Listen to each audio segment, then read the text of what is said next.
अब केंद्र सरकार जो इशारा उसको करता है कि बिल का अपोज करो, ये करो, वो करो, लेकिन न्यायपालिका पे हम लोग को पूर्ण विश्वास है।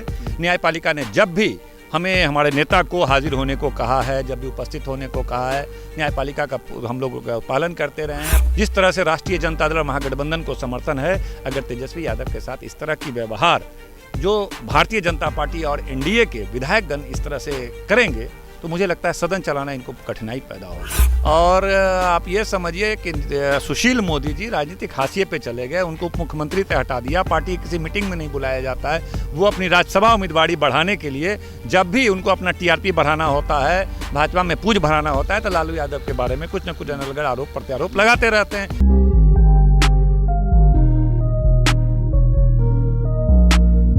नमस्कार, आप भारत लाइव देखना शुरू कर चुके हैं। मैं हूं आपके साथ विशाल यादव। मैं भी मौजूद हूं विधानसभा में। विधानसभा सत्र का शीतकालीन सत्र चल रहा है। आज आखिरी दिन है, लेकिन आज जो कहा जाए बहुत हंगामा हुआ अंदर सदन में। और हमारे साथ राजद के विधायक और प्रवक्ता शाहीन साहब मौजूद हैं।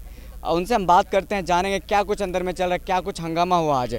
शाहीन साहब, आज बताइए अंदर में क्या कुछ, कितना हंगामा हुआ? आप लोग लगातार हंगामा कर रहे थे, किस? देखिए, पता नहीं अध्यक्ष की बात को भाजपा के लोग ही नहीं सुनते हैं। जो विधानसभा के नवनिर्वाचित अध्यक्ष बने हैं, उनकी बातों को गंभीरता से भाजपा के लोग ही नहीं लेते हैं। और सदन में जो पिछला 1-2 दिन का अनुभव है, ये बहुत हास्यास्पद है, बहुत दुखद है। आसन अध्यक्ष की बातों को तो पहले सत्ता पक्ष को मानना चाहिए, क्योंकि सत्ता पक्ष के द्वारा वो वोटिंग से वो जीतते हैं, और वो ख्याल रखेंगे तो विपक्ष भी इसका ख्याल पूरा रखेगा। अब हमारे नेता बोल रहे थे, नेता प्रतिपक्ष और सत्ता पक्ष के जो नेता होते हैं, मुख्यमंत्री और नेता प्रतिपक्ष, इन दोनों की बातों को गंभीरतापूर्वक लिया जाता है। अन्य नेताओं में कुछ टीका टिप्पणी, कुछ बात होती है, लेकिन जिस तरह से आज नेता प्रतिपक्ष को बोलने में बाधा पहुंचाई गई, आप तमाम लोगों ने देखा है। तो क्या ऐसे में सदन चलेगा? ऐसे में सदन चल सकता है क्या? हमारी संख्या बल कम है क्या? जनता का समर्थन हमें कम है क्या?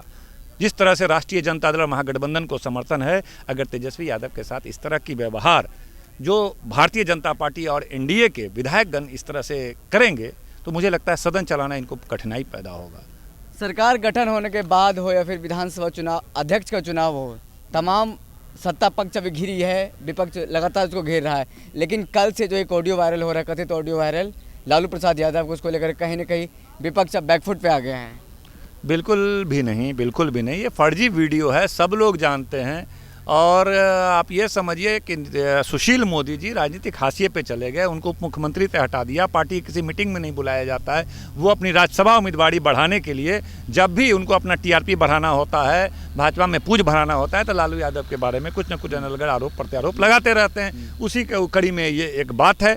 और एक बात समझिए, लालू यादव के एक फर्जी ऑडियो से पूरे यहाँ से लेकर दिल्ली तक जिस तरह एनडीए हिल गया और लोगों को लगा कि सरकार गिराने की कोशिश है, तो जेल में बंद व्यक्ति एक टेलीफोन करके जेल पे सरकार को गिरा सकता है। उस व्यक्ति का, उसकी क्षमता का अंदाज़ा कीजिए कि कहीं इसी कारण से तो नहीं उनको जेल में बंद रखा है कि जेल में बंद व्यक्ति सत्ता बना और बिगाड़ सकता है, किसी भी एनडीए की बहुमत की सरकार को अल्पमत में ला सकता है।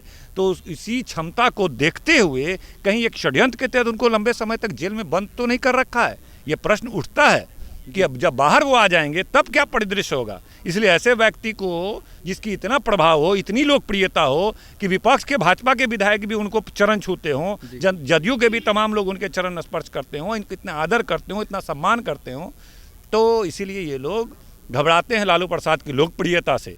इसीलिए इनको कैरेक्टर। लालू प्रसाद यादव को आज बेल मिलना था, फिर डेट को एक्सटेंड कर दिया, बढ़ा दिया गया है। अब सीबीआई ने क्या किया? सीबीआई के बारे में सुप्रीम कोर्ट कहता है कि भाई इस केंद्र सरकार का तोता है। अब केंद्र सरकार जो इशारा उसको करता है कि बिल का अपोज करो, ये करो, वो करो, लेकिन न्यायपालिका पे हम लोग को पूर्ण विश्वास है। न्यायपालिका ने जब भी हमें हमारे नेता को हाजिर होने को कहा है, जब भी उपस्थित होने को कहा है, न्यायपालिका का हम लोग पालन करते रहे हैं। पूरा विश्वास न्यायपालिका पर है, न्याय मिलेगा। आधे से अधिक उनका सज़ा पूरा हो गया है, आधा सज़ा पूरा होने पे बेल का प्रोविज़न है। निश्चित रूप से उनको मिल जाना चाहिए था, बेल नहीं मिला है, मिल जाएगा, पूरा विश्वास है मिलेगा। सीबीआई के विरोध करने उनका अपना जो भी तर्क दें, लेकिन निश्चित रूप से इनको न्याय मिलेगा, हमें पूर्ण विश्वास है। शाहीन साहब, आज सदन में तेजस्वी यादव पर, नेता प्रतिपक्ष पर, एक अमर्यादित बयान देने का आरोप लगा है, जो कि नीतीश कुमार के खिलाफ दिया गया है। नहीं, बिल्कुल नहीं। तेजस्वी, या अभी देखिए चुनाव हुआ, एक लंबी प्रक्रिया, 1-1.5-2 महीने का प्रक्रिया पूरा चला। आप ये देखिएगा कि किस तरह से जनता का बढ़ता जन समर्थन जिस तरह से तेजस्वी प्रसाद यादव के साथ हो रहा था, बड़ी भीड़ उमड़ रही थी, ये सत्ता पक्ष के लोग बौखला गए थे। देश के प्रधानमंत्री से लेकर मुख्यमंत्री तक जिस तरह की भाषा का उपयोग कर रहे थे वह निंदनीय है। खासकर मुख्यमंत्री जी ने जिस तरह से अमर्यादित भाषा का उपयोग किया, जनता को डांटना, फटकारना, भगाना वहाँ सभा से, और तेजस्वी लालू जी के प्रति, उनके परिवार के प्रति, उनकी बेटा बेटी का नाम लेकर के जिस तरह की भाषा का उपयोग किया, ये पूरी तरह से सत्ता जाने की बौखलाहट झलक रही थी। और जिस तरह मर्यादित भाषा का उपयोग कर उसी को इंगित किया जा रहा था। लेकिन सदन में शाहीन साहब, सदन में इस तरह का बयान देना किसी निजी को नहीं, बिल्कुल हम बता रहे हैं आपको कि कोई भी बात नहीं किया गया। सिर्फ तेजस्वी यादव बता रहे थे, चुनाव का किस्सा बता रहे थे कि चुनाव में आप हार चुके थे, जनता आपको हरा चुकी थी, आप किस तरह बौखला गए थे, किस तरह आपने जिस तरह की भाषा का उपयोग किया। हम भी चाहते तो हम भी आपके बेटा बेटी के बारे में कुछ बोल सकते थे, बस इंगित किया कि इस तरह की भाषा ना बोलना चाहिए। और आप बताइए कि पूरे चुनाव के दरमियान अगर तेजस्वी यादव ने एक शब्द भी अमर्यादित बोला हो तो मैं प्रवक्ता होने के नाते, विधायक होने के नाते पार्टी की तरफ से मैं माफ़ी मांगूंगा आपके चैनल के सामने। एक शब्द अगर बता दिए पूरे चुनाव में कि मुख्यमंत्री की तरह हमारे नेता भी, तेजस्वी यादव भी अमर्यादित भाषा बोले, निजी टिप्पणी किया, किसी परिवार के खिलाफ, बेटा बेटी के बारे में एक शब्द भी बोला हो तो मैं माफ़ी मांगूंगा। लेकिन मुख्यमंत्री जी या उनके प्रवक्ता माफ़ी मांगेंगे कि हाँ, परिवार के बारे में नहीं बोलना चाहिए, बेटा बेटी की चर्चा नहीं करनी चाहिए, बेटी पैदा किए, बेटा पैदा किए, इस तरह की क्या मुख्यमंत्री माफ़ी मांगेंगे? नहीं मांग सकते हैं वो माफ़ी। इसी बातों को इंगित किया जा रहा है सदन में कि एक मुख्यमंत्री को इस तरह की भाषा का उपयोग नहीं करना चाहिए। हम भी चाहते तो आपके बेटा बेटी से रिलेटेड बात कर सकते थे, उन्होंने किया नहीं, ये बताया कि कर सकते थे। आइंदा ख्याल रखिए, लिहाज रखिए, आप बड़े हैं, आप वरिष्ठ हैं, हम आपका आदर करते हैं। मेरे माता पिता ने संस्कार दिया है कि भाई अपने से बड़ों का चाहे किसी पद पे रहे उसका आदर करो। यही बात वो सदन में बोल रहे थे। हम भी चाहते तो बोल सकते थे, ये तो समझिए। शाहीन साहब, फिर वापस आते हैं ऑडियो जो वायरल हुआ है, कथित ऑडियो वायरल हुआ है कि कहा जा रहा है कि ललन पासवान जो विधायक है जिनको कॉल किया गया था, वो अब केस दर्ज किया गया है लालू प्रसाद यादव पे। देखिए, ये लोग लालू यादव के नाम से ही बौखलाते हैं, डरते हैं, घबराते हैं। लगातार इन लोग झूठ मूठ का अनावश्यक उनको चाहते हैं किसी तरह जेल में बंद रखें, क्योंकि जानते हैं कि लोकप्रियता इतनी है कि बाहर आ जाएंगे तो इनकी सरकार गिर जाएगी। सारे विधायक लालू जी के साथ आ जाएंगे, जदयू के और भाजपा के अनेक विधायक हमारे साथ आ जाएंगे, चोरी से बेईमानी से बनी हुई सरकार गिर जाएगी।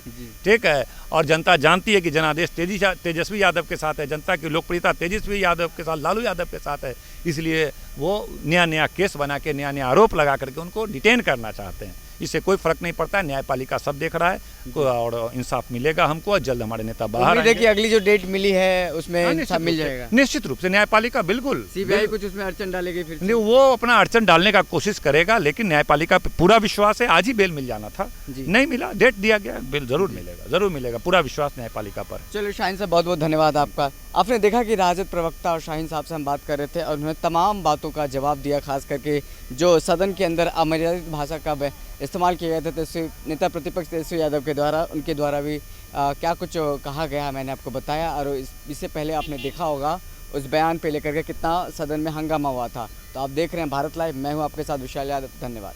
अगर ये वीडियो पसंद आई और वह बिहार के राजनीति और बिहारियत से सरोकार रखेनी तो सब्सक्राइब बटन दबा के चैनल के सब्सक्राइब कर ली।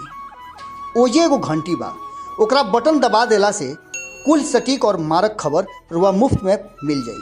अगर रुआ पत्रकारिता के हमनी के नया प्रयोग में सहयोग कर चाहतानी तो ज्वाइन बटन दबा दी।